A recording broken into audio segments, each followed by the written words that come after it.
trying to remember to keep up on these videos, if nothing else, video log and to possibly help others. Had a couple space heaters in the RV last night. Prefer the way that those heat up the RV.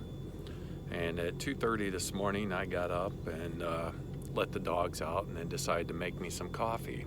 As soon as I turned on the Keurig coffee pot, boom, just like tripping a fuse box in the house. The whole side of the bus in the kitchen, the electrical outlets from behind the passenger seat to the kitchen, all the way to the bathroom on this side, went out. Looked in the electrical panel. There's no electrical switch that trips like you would see in a normal house. Started doing all the research and leading to that there's a paddle switch on the inverter that possibly needs to be reset. So got outside of the bus and looked around, and the inverter is in the battery bay compartment, and there's a panel up here which is held on by 4 wing nuts. Took that off, and there's the inverter right there. Now the problem is I don't see any paddle switches, so my guess is it's on this side over here, which means I'm going to take all these bolts off to take a look at that and see if we can get that reset. So that's going to be my next step. Alright, so I got the panel off, and you can see there's the inverter. I was looking for some paddle switches on there. Someone on one of the Facebook groups said that maybe one of those paddle switches that got tripped and you just need to reset it. Well, I didn't see anything on the front when I took the simple panel off, so I went ahead and took the whole panel off to see if maybe it was on the back side and did not see anything. So I'm thinking that's not the problem. We'll have to figure out what's next. Shit. Okay, update. Got the panels back on. So then I started looking in the compartment right next to the battery compartment. You can see that there's a fuse and breakers inside here. So I opened that up and I started looking at the various ones that are associated with here. And we have the next one. The second one down says 20 amp fuse, galley switch panel, galley and bath hall lights, and LP gas detector. I don't think that's it. And but what concerns me, how do I turn this damn thing around? I don't think I can. What concerns me is that the fuse is fine, but you can see the second one down on the left there, it's a little dark. It's almost like it did burn compared to the others.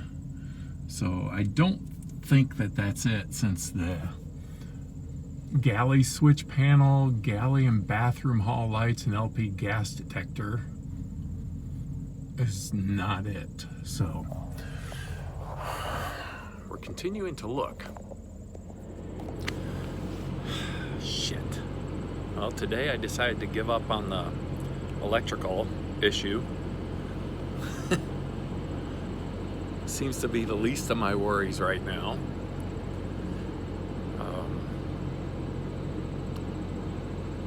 Yesterday the hot water was working fine.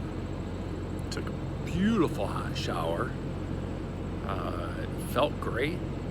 Shaved yesterday morning with hot water. It was fine.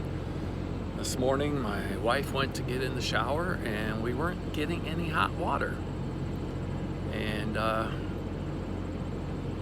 noticed that when I kicked the diesel hot water button on, it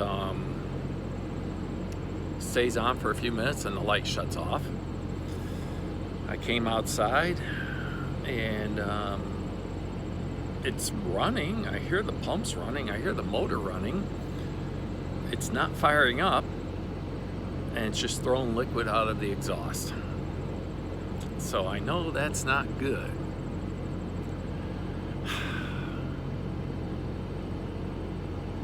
Now I'm just waiting to see what happens next.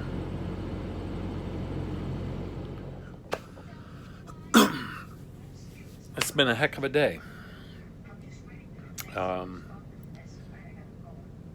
started trying to troubleshoot all these issues early in the morning. My brother ended up coming out and helping me. Come to find out,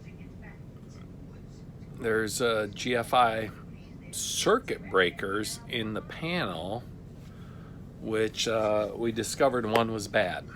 Now, that didn't help the AquaHot heating system because we took the good one, switched it to the passenger side outlets, and we verified that that makes all the passenger side outlets work just fine. But it didn't take care of the AquaHot hot water heater. I was on the phone with a gentleman from Canada who was just, he gave me his number and told me to reach out to him after I posted a couple Facebook groups. It was just phenomenal in helping me to troubleshoot some of these issues. And then he threw out there, you know, have you tried the AquaHot on electricity versus the diesel?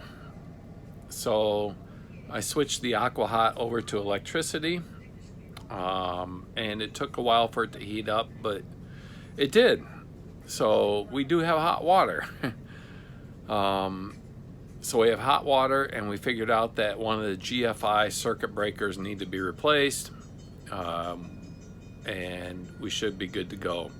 Again, I'm taking this in on November 2nd to a local RV place, and having all the service done. I'll have them check the AquaHot on the diesel at that time to see what it is and to get it fixed, you know.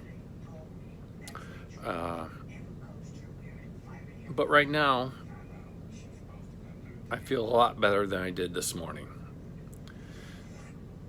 It was a rough day, rough morning. You know, buying a used coach, you expect things, but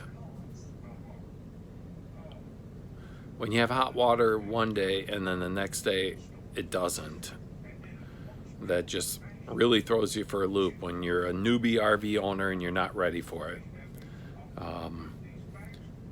It will take time to learn these things. I'm not giving up on the RV. It's frustrating as hell. There's no doubt about it. But I'm not giving up. I realize I have an extremely huge learning curve in front of me.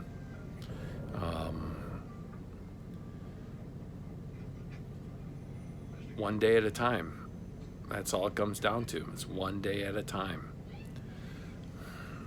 Sort of like that movie, The Martian, with Matt Damon. You know, you get into a situation, he talks about it at the end with the new class of astronauts. He goes, you get into a situation and you just start figuring it out. You start doing the math. You start troubleshooting. You figure out one thing and then you move on to the next. And that's what it's been. And I'm sure it's going to continue. But for right now, it's 5 o'clock on Saturday. And like I said, I've been at this since 4 o'clock this morning, 5 o'clock this morning. So I'm going to take a break. I'm probably going to have a couple shots of tequila. I'm going to have a few beers. I'm going to sit back in this reclining chair. And I'm probably going to watch a movie or something for tonight.